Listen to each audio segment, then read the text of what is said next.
Hey everybody, Rob Vino here from wagertalk.com. We're going to take a look at this weekend's NFL slate. In particular, we're going to look at the game between AFC West rivals Denver Broncos and Las Vegas Raiders. But first, before we get to the game, let me just remind everybody here that Wager Talk has a special going on right now. Ring in the new year, ring in 2024 special, buy 1 month for $2.99. And get a week free. So you'll get 5 weeks for the price of a month. Once again, that's the Ring In 2024 special from Wager Talk. Buy a month of plays, every play, every day, every sport. 5% are included in the package, $2.99. If you do, you get an extra week free. So 5 weeks for the price of 1 month. Let's hop in and talk about this Raiders-Broncos game here real quick. And I have to say, I'm not one that's really believing a heck of a lot of what Sean Payton, the head coach of the Broncos, is trying to convey to us right now.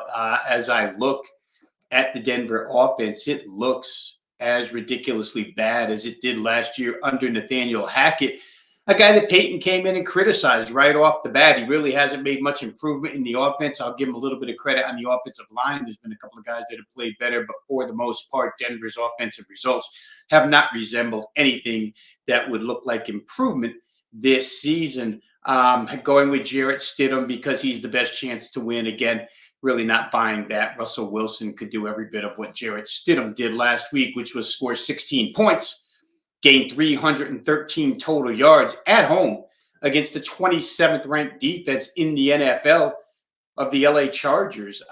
Again, that was reminiscent of stuff that was put on the field last year. So not quite sold on anything the Broncos are doing offensively, but on the other hand, pretty impressed by what Las Vegas has done since interim head coach Antonio Pierce took over. And I feel like the players, in fact, Devontae Adams came out this week in full support of the interim head coach, wants him to have the full-time gig.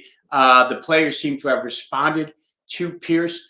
When you look at the Raiders, it looks to me like the team morale is sky high at this point in time. And the on-field results, which is what we care about, they continue to positively go on an incline here. QB Aiden O'Connell last week, 30 of 47 for 299 yards. It was the Raiders' third straight cover.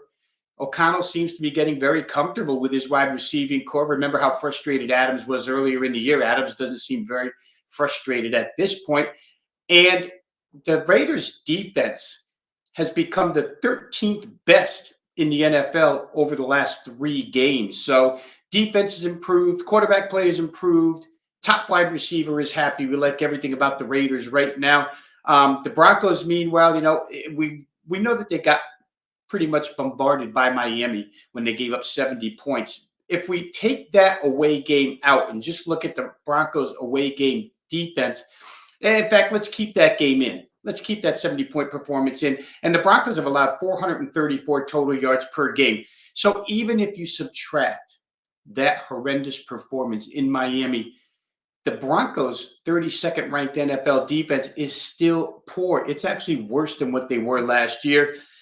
I don't think you should complicate this game at all. To me, the Raiders are currently the better team on each side of the ball.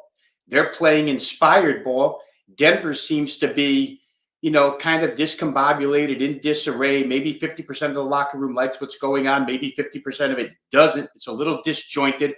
And most certainly it's unimpressive. This is the home finale for Las Vegas. This is the players' chance, their final statement to get their interim head coach the full-time job, which he's certainly being looked at by owner Mark Davis for.